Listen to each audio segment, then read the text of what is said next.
to you from Star Studios in the basement of Jupiter House Coffee in Denton, Texas. This is Coffee with a Sign Painter, a weekly podcast hosted by sign painter Sean Starr that consists of interviews with other sign painters and some of the customers and characters Sean comes across while running his studio.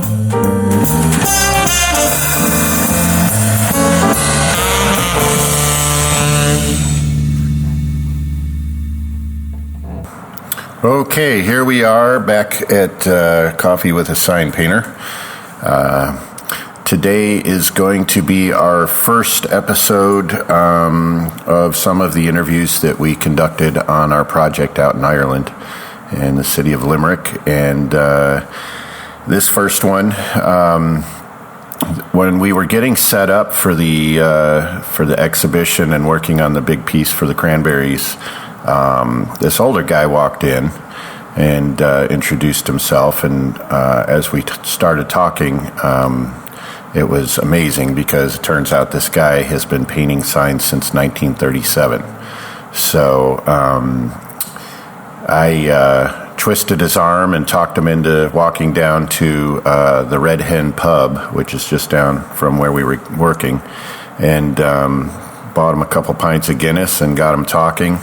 And he shared his story of many decades of sign painting and some really interesting little tidbits. So I think you're going to enjoy this.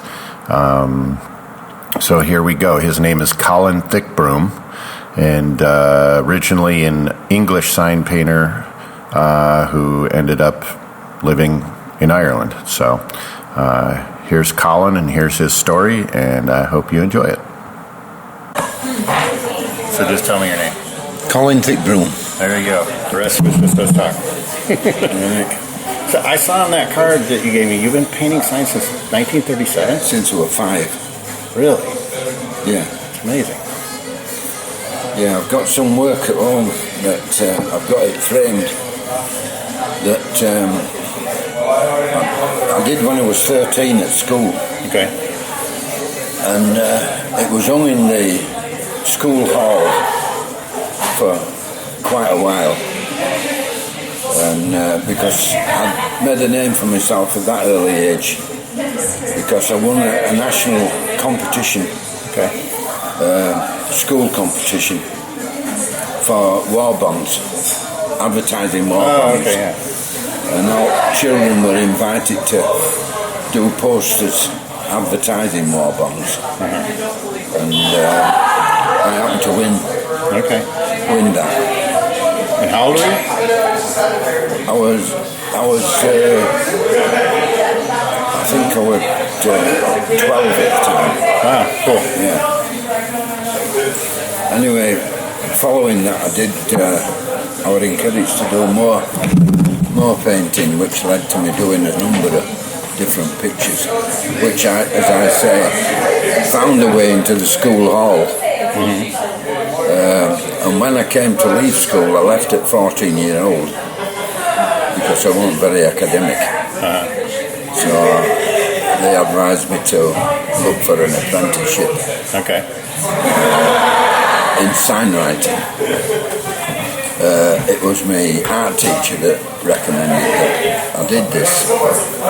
And once we left school on holiday on the Friday, and on the Saturday morning my mother took me by the hand and walked around Leeds visiting all sign shops to see if they'd an apprenticeship for me. And we were all morning, and it wasn't until it turned midday my mother says, "Come on, I know you're tired," she says, "but there's one last call I want to make before we call it a day, and we'll go for a meal in one of the cafes." So I settled for this, and we called it the last sign writing shop works that we knew about, and it was Robert Signs Limited, established in 1875, and found our way into this works, and we climbed up some stairs to the first floor where offices were. We were met by a lady who asked us what our business was. My mother explained, and she said, "Oh, go get Mr. Chapman, he's the man you want to see." And Mr. Chapman showed me in to an office, me and my mother into an office, and mother started extolling all my accomplishments. And she showed him the paintings that I'd done, which I'd signed Tash, T-A-S-H. Okay. And this was my nickname by my friends. And instead of writing Thickbroom on the bottom of my pictures every time, I took an easy option and wrote Tash on. That's only 4 letters. Yeah. So how old were you when you went in to ask for the apprenticeship? 14. You were 14, so that was like in 1940s sometime? That was in 46, would it be? 46, okay. Yeah. And like I said, started our holidays on Friday, and it's on the Saturday morning, the very next day, that she took me out to see these people, different firms. Anyway, Mr. Chapman says, who's this fella called Tash? I like to explain to him why. It was because when I drank milk, I had a little bit of fluff above the top lip. Okay, and I finished up with a grey Tash. Gotcha. Okay, I was about to ask what that was all about. All my friends nicknamed me Tash. And that's how I came to sign my pictures on in them days, Tash. And anyway,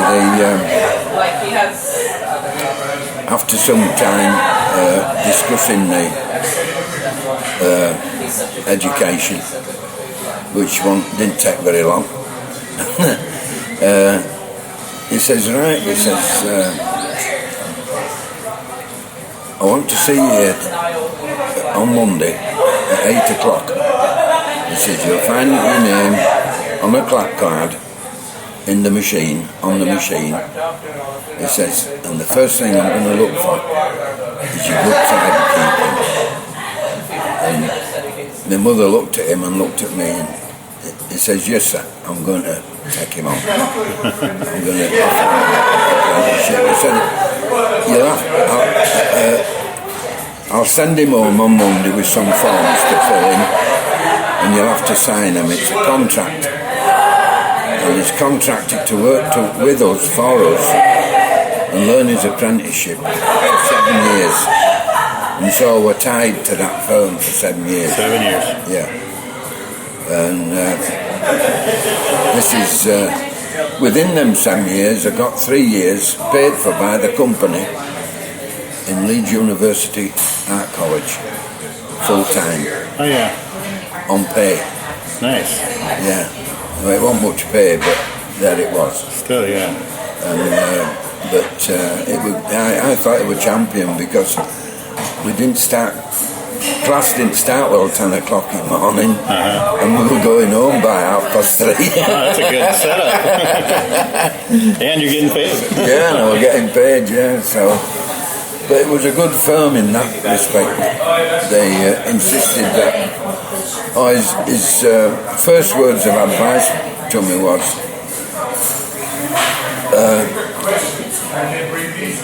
look,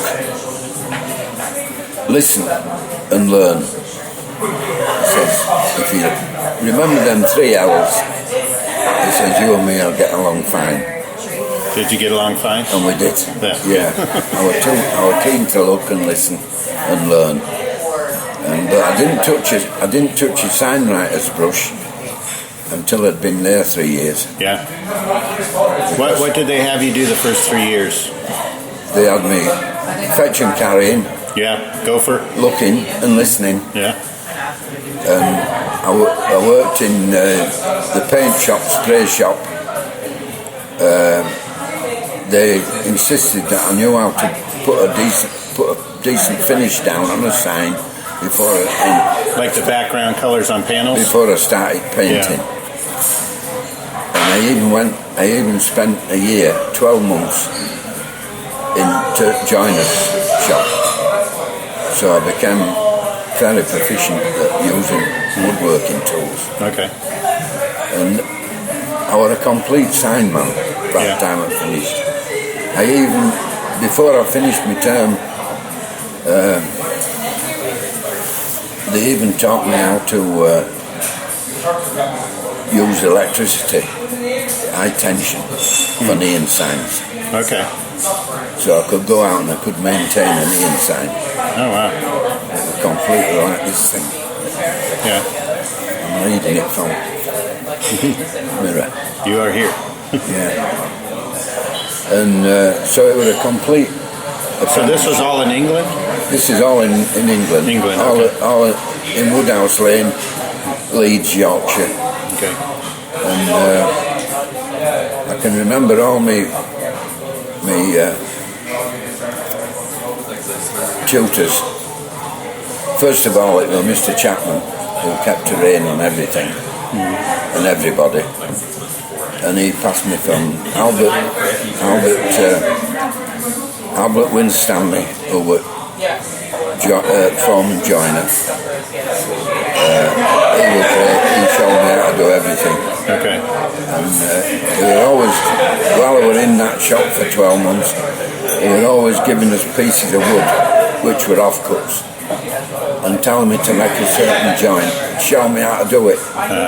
And I had to keep getting offcuts out at waste bin, and making a joint that he'd asked me to make until such time that I got it right, and then I'd throw it away and then tell me how to make another one. Yeah, but it was good tuition. Yeah. So it wasn't what I went to work to do, and I kept complaining to Mr. Chapman, when can I do some sign writing, you know. Eventually I got proficient at most things, including coach painting, which is brush. By the time I learnt how to coach paint, you couldn't tell my paint job from a spray job. Really? Yeah. Did you do pinstriping and decorative stuff too on the coaches? Stringing. Stringing? I don't know that term. Pinstriping. Pinstriping, they call it stringing there? Yeah. Yeah. Huh, I guess stringing makes sense too. Yeah. And oh yeah, we did all that because we also did commercial vehicles. Okay. We did a lot of commercial vehicles, and as you saw in that book, even when I were on my own account, I was able to repaint by hand that little van, that little Austin 7 van. Okay. And string that and letter it. Nice. So it was pretty exciting time. Yeah. Doing me. So by then it's what, in the 1950s? Yeah. During that period? Well, before that. You get a picture of us talking. Oh yeah. I came to end of my apprenticeship after serving. While I was doing my apprenticeship, I also worked on theatre curtains. Oh, okay. We did background. Like scenery stuff? We did scenery, but in the main we did fire curtains, which were the curtains that blocked the stage off from the auditorium. Okay. With a fireproof curtain, which usually carried adverts. Oh, really? Okay. You're following me? Yeah, yeah. And we used to do all those sort of things. Okay. And after I was qualified, the first time I went, they sent me down to Leeds City Varieties, and I had to borrow their lift. Okay. Which were a wooden thing, which is wound up on pulleys. Manpower? It was all wooden structure. Okay. And which you put right between, and there were about 4 feet, that's all, where I could stand this structure between fire curtains and orchestra stalls. And you wound it up, and of course my first advertisement, which I had to paint out first and then write in situ, with curtain fully down, climb up this wooden structure with the curtain flopping around, probably, right? If anybody came through to artist's door at back, there were a draft came through, seen him, and curtain came forward. Then he went back and thought, God, I'm falling into orchestra stalls. And you're supposed to be standing sign. And so it was quite exciting. And what James reminded me of is the time when the first week I'd completed my full-time as an apprentice, and I came on to full wages, and I never drew them. No? Because they were conscripted into the army to do me 2 years compulsory army service. Okay. And I went and drew my first wage in army, Really? 5 shillings. Yeah. And that's all we got, were 5 shillings. And then, worse still, we found that we had to spend that on dubbing and boot polish. So we're really happy, you know. Yeah. In addition to hard training, which were arduous. And we're supposed to have been, they decided to, we went, at first, before we actually went in to do our first week's training, we had to go to recruitment officer, and he talked to you and had a look at your qualifications, and he decided that the signwriter would be better off in Army Medical Corps. So the first thing I learned to do when I got in Medical Corps, after initial training, which put you through all the same kind of training that they put a commando through. Like boot camp kind of thing? Yeah, over climbing up ropes, 12 foot high, with your boots on and hand to hand. Plus the fact that being in Medical Corps, we went down to parade ground and you all picked a partner out, and then they told us our bit were to pick the partner up in fireman's lift over your shoulders. Oh, nice. And run round parade ground with him once. And having done that, you put him down, and you to run, you couldn't walk, you to run, you put him down, and he picked you up and he ran back with you on his shoulder. Oh, God. And that's how easy it was. And a lot of guys had made a mistake of picking a little fella. Poor little fella had to carry. That's a one-sided deal. They didn't all get round. No. Quite a lot folding. Yeah. As you can well understand. Yeah, sure. But yeah, it was a difficult time. Pardon? Oh yeah. Yeah. After my training, they posted me to Hamburg, Germany. And what years was that roughly? That was 53. Went in at 53, and I came back in 55. Okay. And but the 2 years I spent over there, they taught me. Initially, they taught me how to service an ambulance with me, medical skills such as it were up to that point. It had all been classroom. Biggest part of work in training was classroom work. Okay. And all medical, of course. Yeah. And we practiced on each of them. Putting bandages, sling and yeah. Pardon?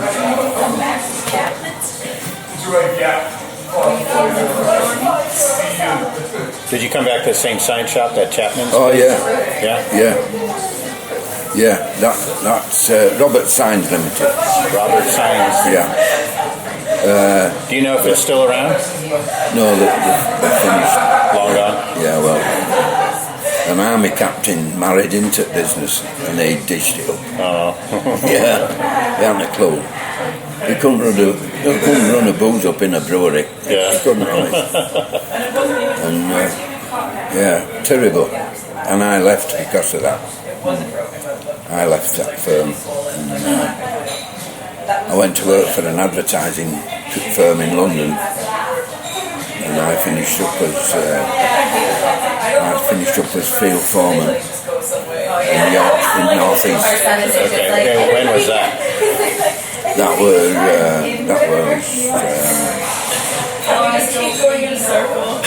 60s, early 60s, 61, 62. When those pictures you showed us of the buses, the dates was like early 70s on some of those? Yeah, that was when I went on my own. You had your own business by then? But I by that time, I got to know most of the advertising companies in Fleet Street. Okay. And the first bus I did, I was employed by Frank Mason and Company, a London advertising company. Okay. And that made a name for me. Yeah. Put you on the map? Everybody wanted to know who did it, Okay. who actually did it. Not the firm, but who actually did it. And it was that inspired me to go on my own eventually. Yeah. Because what happened is Frank Mason and Company, they had a wonderful managing director.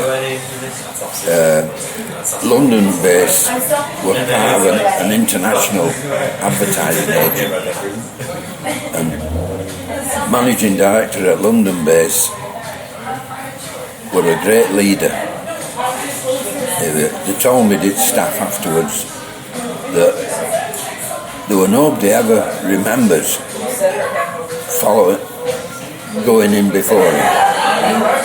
He was a man with a key. He was first in and last out. And he worked his socks off. And if office were open, he was there. And what happened? He died at his desk. Really? Yeah. Like a heart attack or something? Something like that. Just worked himself to death, probably? Yeah, he did. Yeah. But everybody, if he asked somebody to do a job, they couldn't do it quick enough for him. They were eager beavers. They followed his example. They respected him. He was a leader. He led by example. And if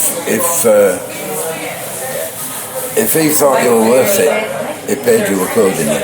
Okay. Nobody got the same pay. And it was while I was working for them that I tangled with the union.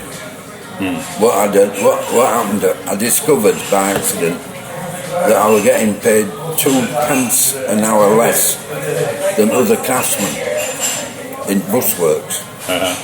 In fact, I was getting paid less than a mechanic. And I brought this up with my union, which were NUVB, National Union of Vehicle Builders. Okay. And they refused to do anything about it. They turned around and told me that I was getting national minimum, and they weren't prepared to go on strike for one man. So I appealed to this chap that died at his desk, and I wrote and told him, and I didn't hear anything for several weeks, and I thought he'd screwed it up and thrown it in the bin. But no, he came back, and I got a letter from him, "Dear Colin," and it was always Colin, not Mr. Thickbroom. And he always insisted on me calling him Jim. This is great from a managing director. Right. No edge on it. Yeah. And he went on to say, I'm pleased to inform you that the board has considered your complaint and we've decided to give you 4 pence an hour rise. Backdated to your first letter of complaint. So when shop steward came round for me subscriptions, I gave him my union book and told him to sign it, resigned honourable, paid up. And he says to me, if he could have had any audacity, he says, are you sure? You don't know when you'll need us? I said, I needed you, and where was you? I said, I'm out of this union. Yeah. And they tried to dislodge me. They tried to get me fired because it was a closed shop. But it never happened. And so that manager guy had your back. yeah. Oh yeah. That's cool. Yeah. So it was good that. But anyway, when he died, when the general manager died, they found that they couldn't replace him. They didn't have anybody to replace him. Nobody wanted a job. No. Nobody wanted to follow. It was like following. Well, he died at his desk too. So like, He who did, wants yeah. that job? Nobody could compare themselves to him. When they saw his record, they didn't want a note job. Too big for them. They knew that they wouldn't last. Yeah. They couldn't produce same performance. Right. And. Come on, Jen, you're better than that. The song London branch bus operations, which they owned by contract. They owned 2/3 of the UK's public service buses, advertising rights, which were huge. Yeah. And he told me before he died, he told me when he had me down there one day, down to London, because he had me go down every year just to see him. Okay. So everybody loved the guy. Yeah. Everybody thought he was fantastic. And he treated everybody with respect. Yeah. Particularly if he did a good job. Like for instance, being field manager, I was supposed to wear a white coat. I told him before I accepted the job that I didn't want a white coat, I was going to keep me go overall. What I meant was that I wanted to stay on time. I wanted to be paid on an hourly rate. I didn't want a salary. Right. You didn't want a manager's job. I knew I'd be getting paid 40 hours. For 40 hours and working 60. Right.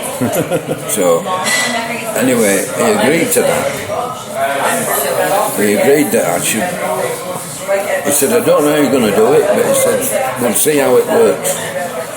And there again, that's another story.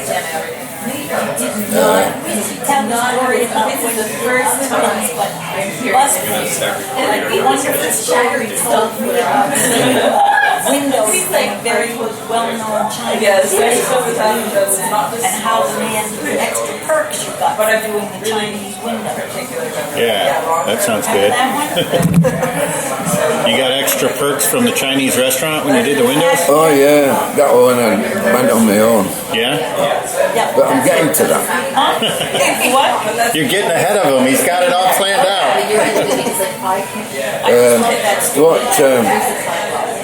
What happened was they sold the interest in buses to a Manchester firm and to a bloke called Wardle. And he sent for me from Yorkshire to go over to Pennines to meet him in Manchester. And he had me waiting for about half an hour, 3/4 of an hour in his outer office. Then he called me in and he asked me to sit down. And there were spindle chairs that you could wind up and down. And mine were down here and his were up here. Slake you out. And he didn't tell you, he was a little bloke. Right. And I could see his legs under the table, under the desk, and they were dangling.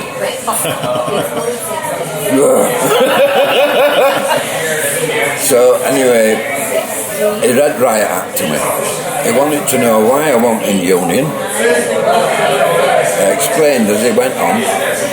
He wanted to know why I was getting as much money as what he was. He's confronting you on all this? He wanted to know why I was running my own car, no less than a 1.6 estate, compared to other area supervisors, as he called us. We were actually managers because we control the whole issue, you know, which production were at ground floor level were dictated by us. But he called us supervisors. Why other supervisors only had a van and I had a car, and not only that, they were paying me mileage. You're breaking all the rules. I broke all the rules. And he asked me, and I simply said, well, it's the terms I came to with the old chairman. So, well, we're not having favourites here anymore. He says, you won't get a rise until the rest of them catch up with you. We'll supply you with a van. And it will blah, blah, blah, blah, all the way down the line.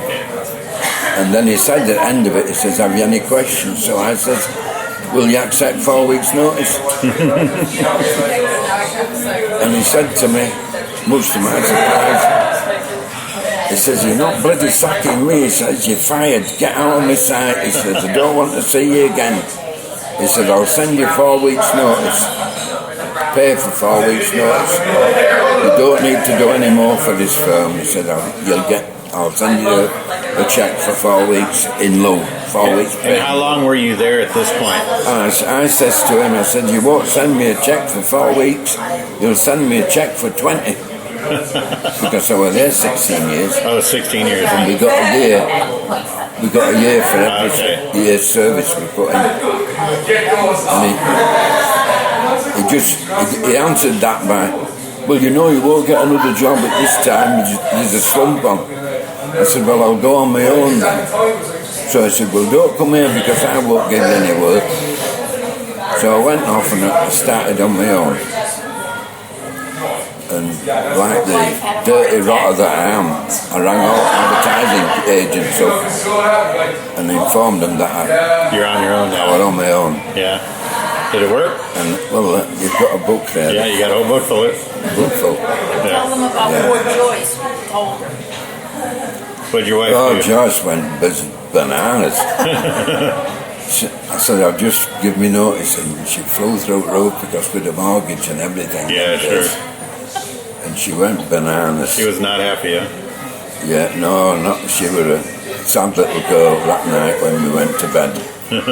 She wouldn't. In fact, she got out of bed and she went and slept with our John. Yeah.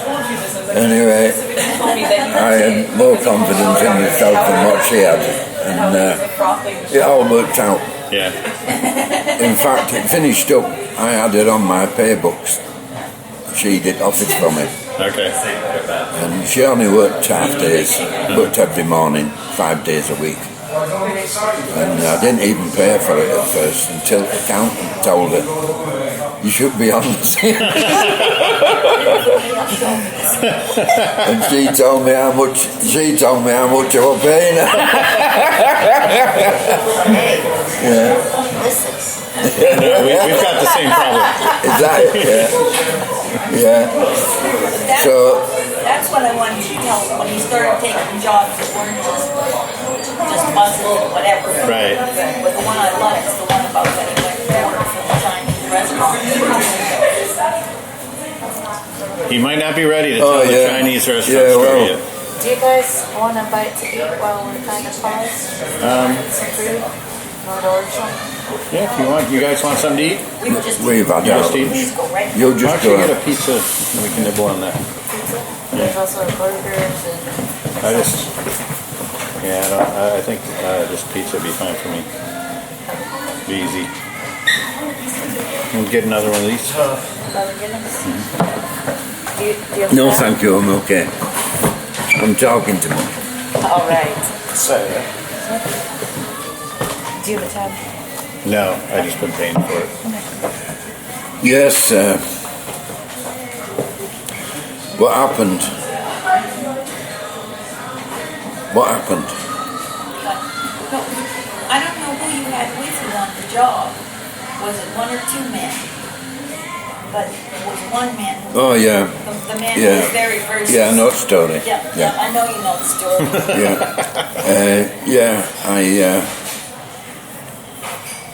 I was asked to do some work for a Chinese restaurant.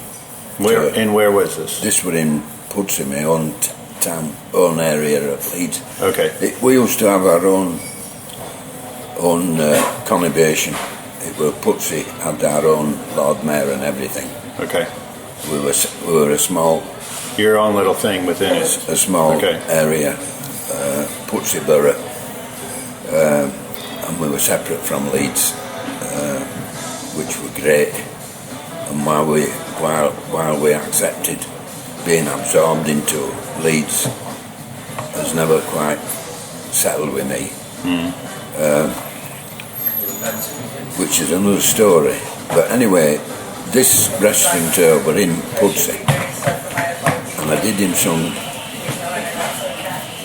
gilded work on his windows. And what it was a round circle on 4 windows, all alike, with a couple,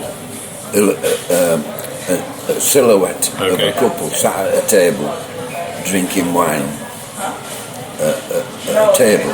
Okay. And this were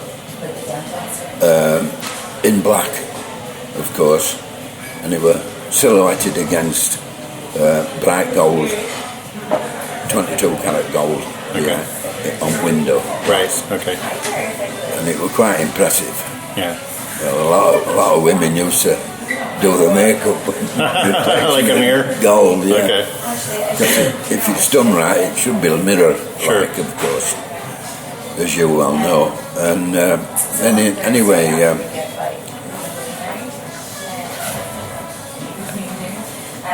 he went to warehouse, Chinese warehouse, for his good stock.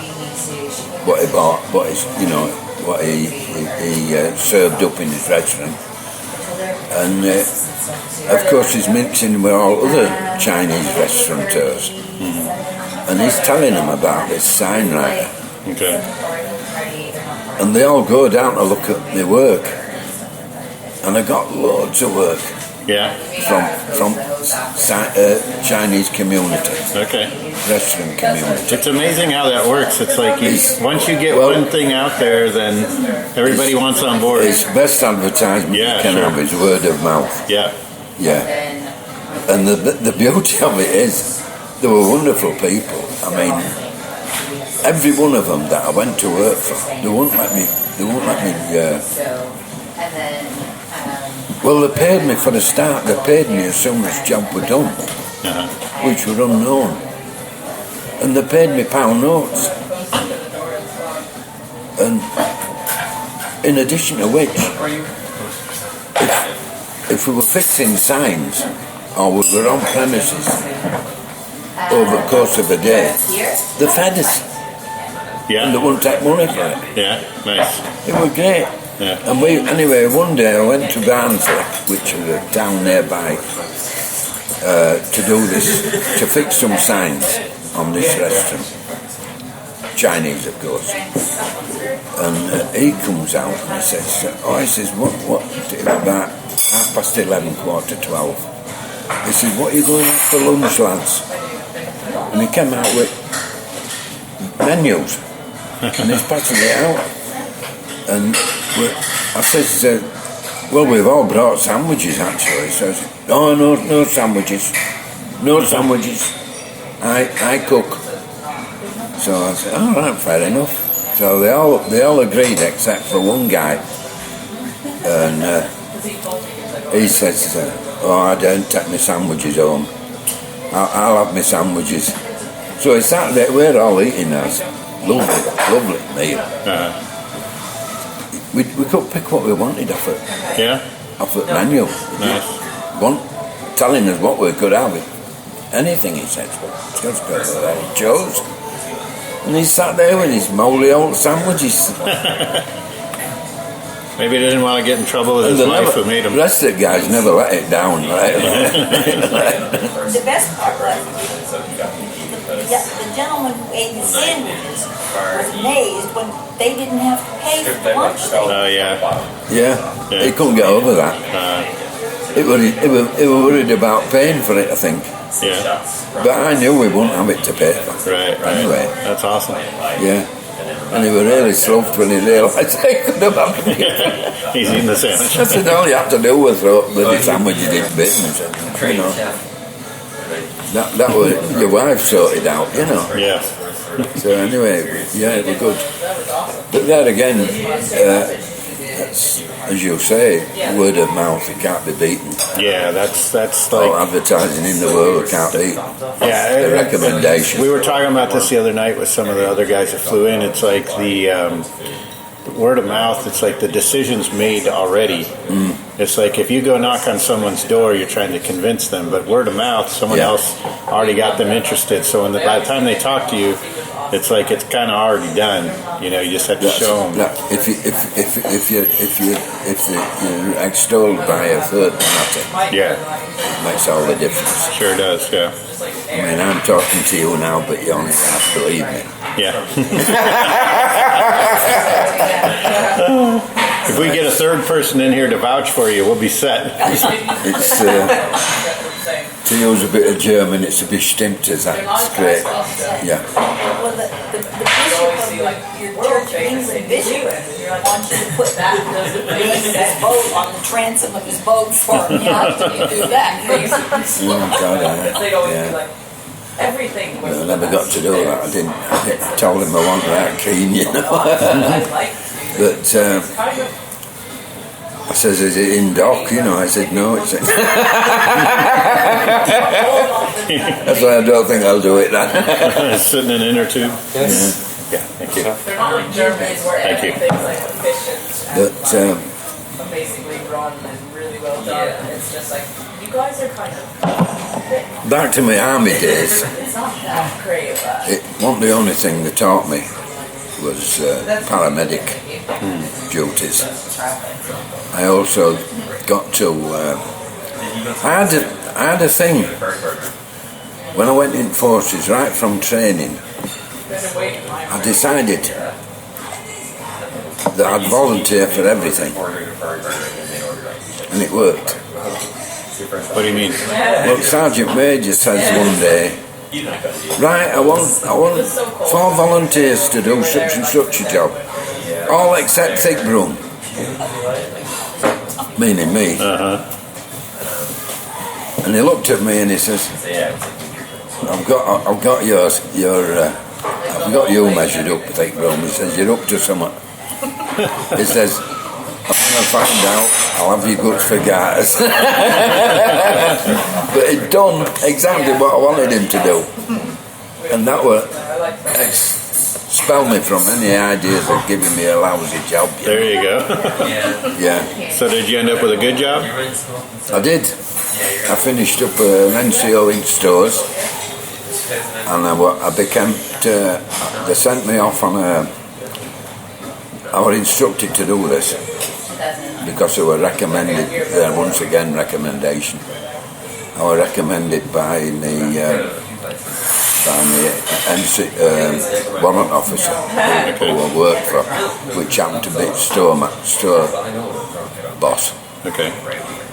And he had me sent away for 2 weeks to train as a projectionist, and I finished up managing unit cinema projectionist. That's a pretty cushy gig in the army, Yeah. showing movies. Yeah.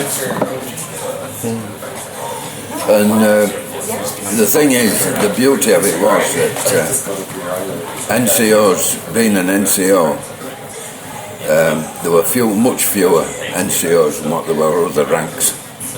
And this meant that everybody had to do a duty on either reception or guardhouse. Being a military hospital, it had a guard on gate. Now, everybody had to do that? Everybody did service on guardhouse. Okay. They all took the turn. But of course, NCOs were at a disadvantage because there were much fewer of them. And this worked out that we to do either a reception or a guard every 3 weeks.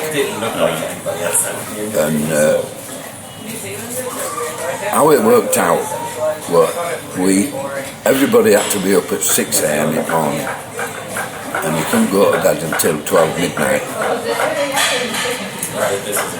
And it worked out this way, that you did your duties 6 o'clock in the morning until 6 at night. And then if you were on reception or guard duty, you went straight off your day duty onto guard from 6 p.m. to 6 a.m. and back again to your day duty at 6 a.m. until 6 p.m. That sounds like and you're not allowed to sleep. If you were caught asleep, you're put on a charge. Yeah. 36 hours. With that, it's a week's work, isn't it? Yeah, that's terrible. 36 hours and you weren't allowed to. We did. Did you get to do any sign writing in the army? Did you get to paint anything? Yeah, we went away. I went away twice. I got a VW bus, little Volkswagen bus, and a driver to help me. And they took us out to showdowns in Hanover, from Hamburg to Hanover, because I was only signwriter they knew about, and I went to do all signs. Yeah. Beer tent.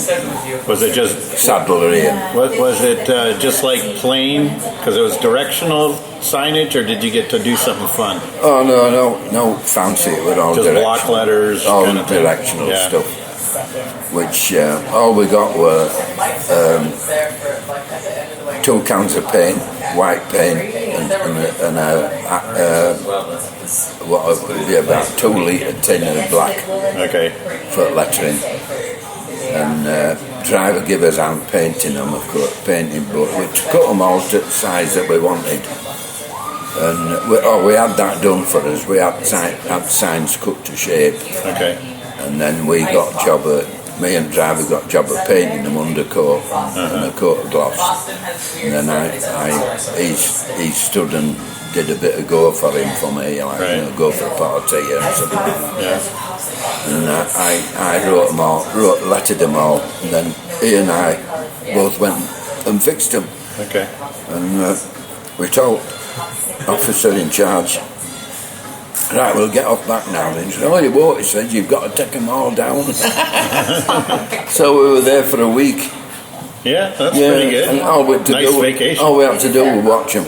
Yeah. We were sat every day watching horse jumping and that. Which gave us a lot of interest really, because we got to know different horses and we were gambling. We didn't actually put money on, but I fancy number 5, and I reckon she's going to do it. And because there were women riders as well, but it was a good week. That was a good time. Yeah, nice break. Actually, we were there nearly 3 weeks altogether.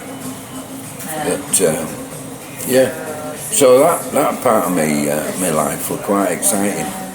My 2 years in forces, so much so that you find a lot of camaraderie in army.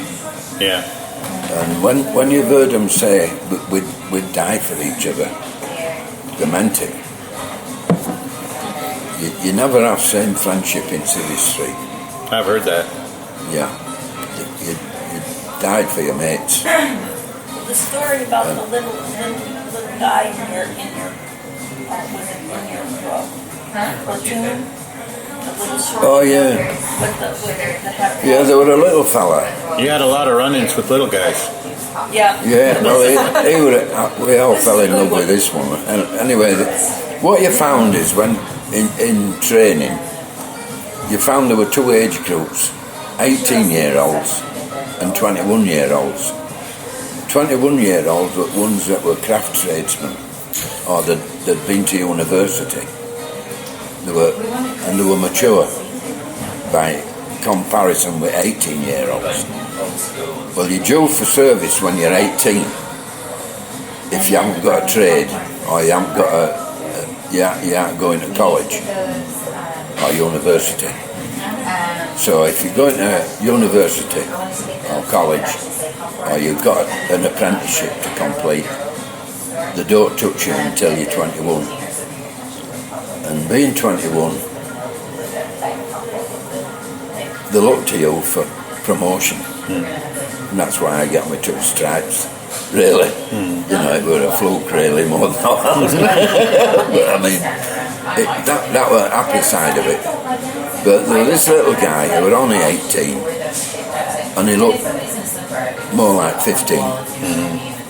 And he had a poor upbringing, I believe, from what we could glean from what he told us. And he was only little, and he was as pale as a ghost.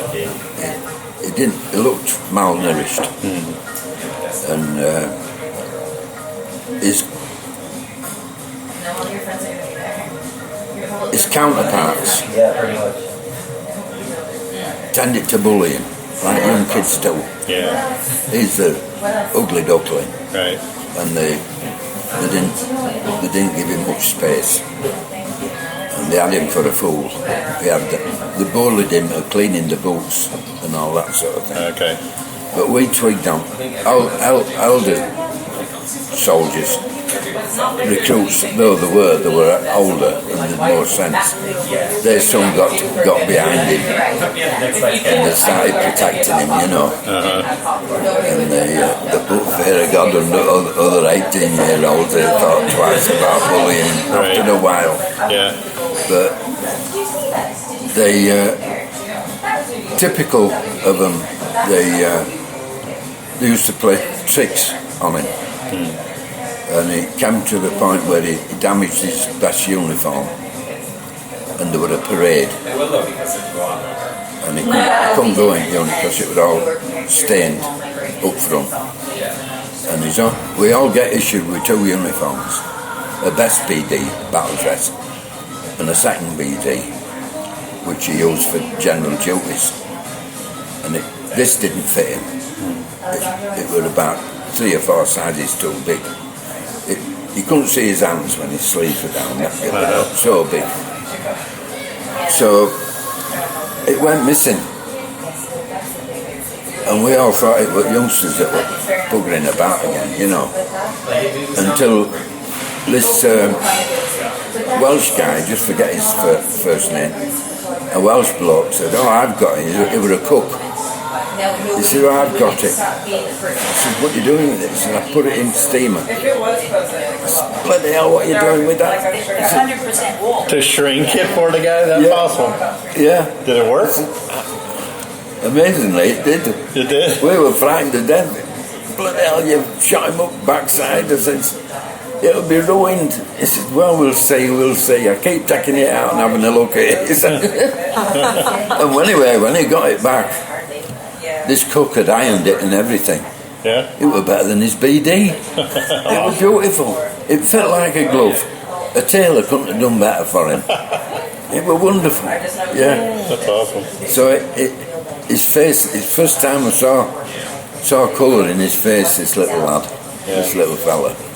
And I think he was blushing really, but he put it on and he came back and I thought he was going to kiss this cook. Yeah. He was so delighted, you know. But he knocked about with us, with Elder a lot more because we were only friends he had. Funnily enough, his contemporaries didn't want to know him. Really? Yeah. Have you stayed in touch with him? No. I saw a picture of him. Yeah. Got a picture of him. Oh, yeah.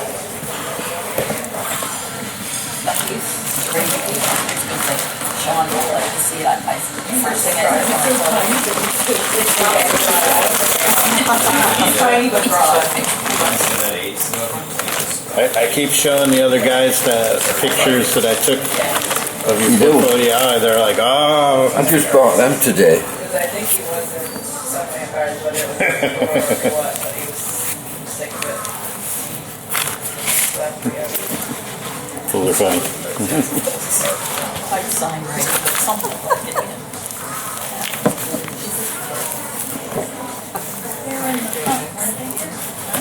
She just deciding this, or did she actually go for exit? What's looking for? I can't find it. They were right in the front when you showed us. First thing. No. Your phone's broken, isn't it? No. Oh yeah, Yes. that's him. She's like, oh yeah, broken. Oh, okay. Oh, yeah, he is little, huh? That's me. Okay. Wow, that's awesome. What? So this was in the mid-40s, when it was taken? No, Or the that's 50s? 50. That'd be 53. Yeah, that's 53. The top far left is the guy he's talking about.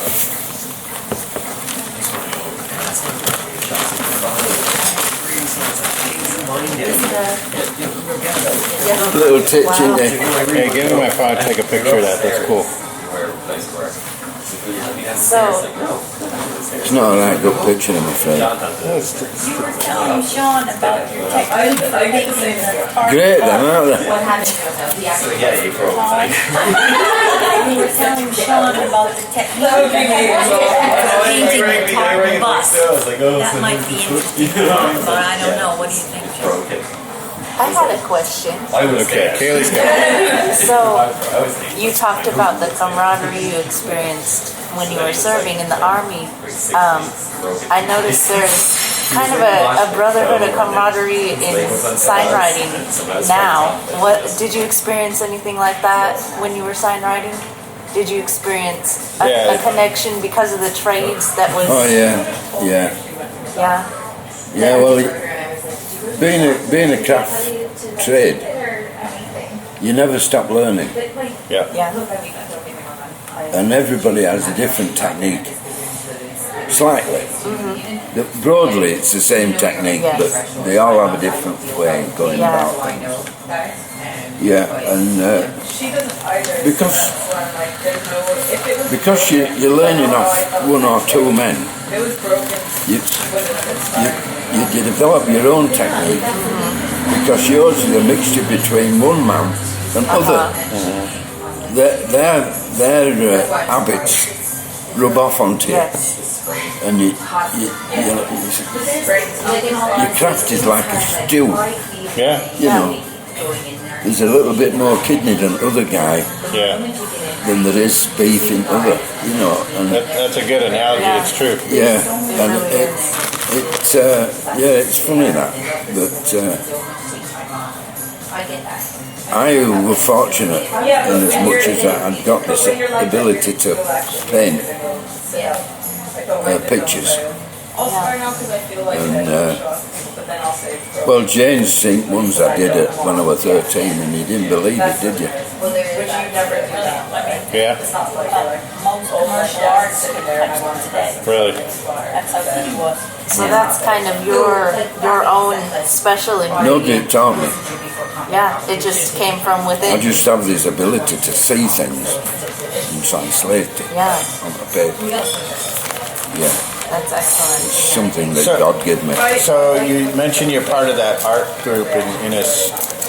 What kind of work are you doing now? I saw you had a watercolor in your photo album there.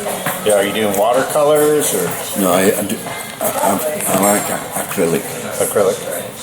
because I like work. I used to like working with watercolor because it was fast, Okay. dried quick. But while I was working, I worked in oils. The discipline was in oils, obviously, because it were all displayed outside, Right. so it had to be weatherproof. But since the oncoming of acrylic for painting pictures, I find that I've adjusted to using my skills as an oil painter, and with the benefit of Drying fast. Yeah. I'm lucky enough to buy one of his foils Oh yeah. from back. It's absolutely magnificent. It's boat and sunset harbor scene. Absolutely. Did you show him your display at the library? I like some like that. Oh, I've seen it. Is that towards the back with the newspaper articles? Yeah. Yeah. Awesome. Like he said, as he said, The Alzheimer's Association was very grateful for that. Yeah. I think I might have some photographs of the paintings, but they're not special. They're just Yeah. Like I tell all these guys over there, you don't get to judge your own work. no. That's one she's just talking about, funnily enough, and it happens to be up front. Oh yeah. Wow, that's gorgeous. It is. It's absolutely. That really is. That's more than good. Wow. Well, I walk my dogs. Yeah. Like for dad's told me, you're too nice for Brownlow. That's in England, actually. These are beautiful.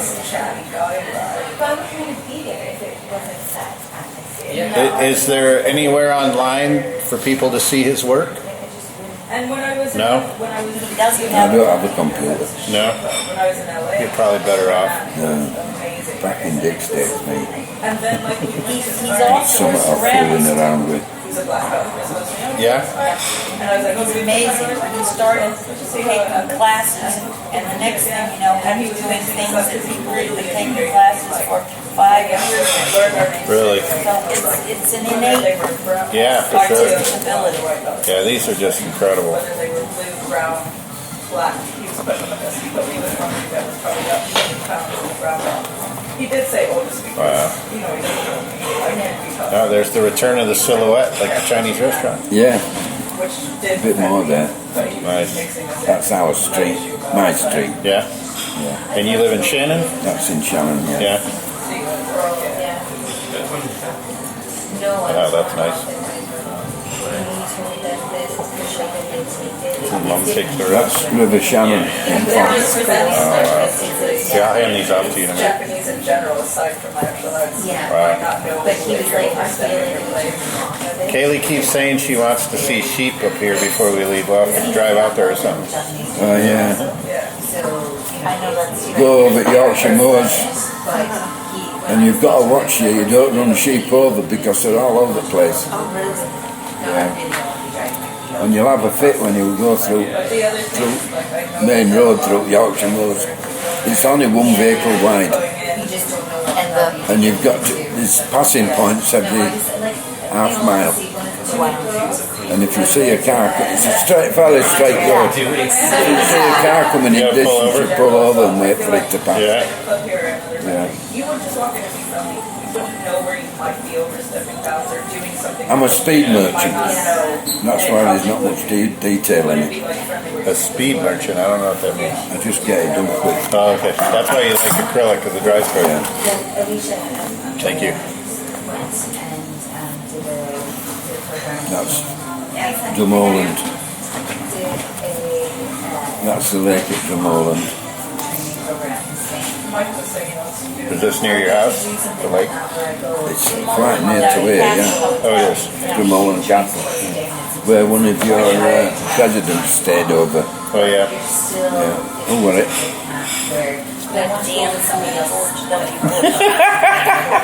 Don't get her started. Texan. But he isn't really. because you don't stay there. that's Bunratty. So like, it could just be a holiday. Yeah, he's more of a New Englander, actually, so. He is. They were saying that spot, that like he's literally. Oh, we went there right after we got picked up at the airport. Yeah, Tom Collins, who put the show on, yeah. he brought us there, and it was 5:30 in the morning, Yeah. and the sun wasn't even coming up yet. And he was driving us around, showing us this castle. Yeah. And he spotted a guy inside, and so he called the guy over and talked the guy into letting us. We went and toured that castle at like 5:45 in the morning. As the sun Wow. came up. It was Yeah. really cool. But it was a bit creepy, wasn't it? Yeah, a little bit. Yeah. But it was cool. Which castle was it? The Bunratty Castle. Oh, right. Yeah. It's a huge banqueting hall, isn't it? Yeah, that great room or whatever they call it. With fire at either end. Yeah, Fireplace. really neat. Yeah. You can't believe that they lived like that, can you? Though? No. Well, a few people did. Well, yeah. Everybody else didn't. Everybody went out in fields, yeah. But like John Yeah, Castle mad around here. Yeah, that's it now. Okay, Hepcats. This is the part of the show where we play a song from the Arhoolie archive, so pay attention. You can get these tunes from the legendary Arhoolie records at arhoolie.com. Now sit back, open up some One Shot, crank up the volume, and expand your minds, babies. All right.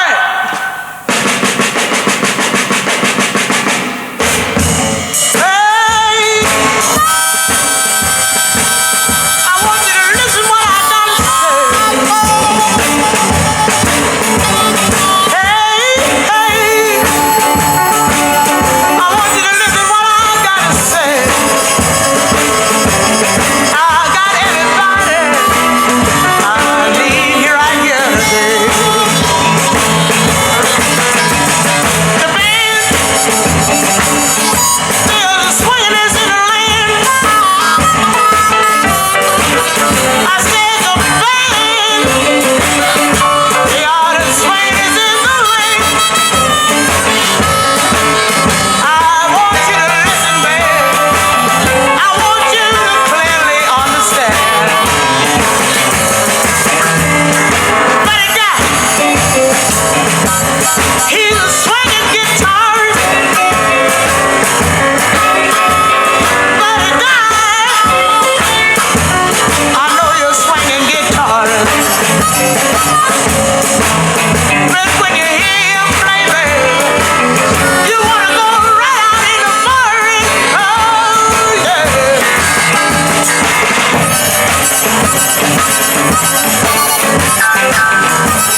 it won't be long.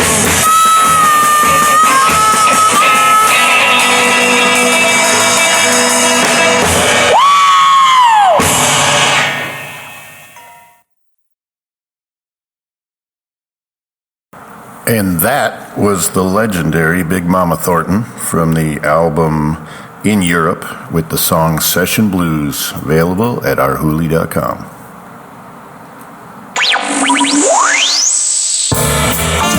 Coffee with the Sign Painter is brought to you by the Big D Speed Shop in Dallas, Texas.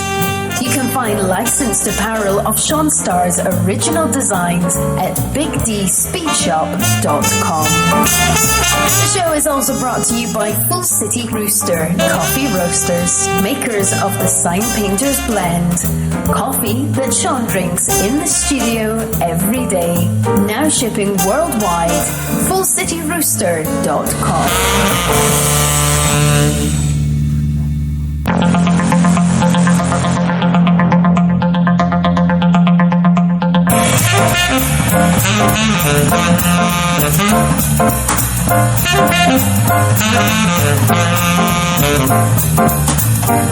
Thanks for listening to Coffee with the Sign Painter, hosted by Sean Starr.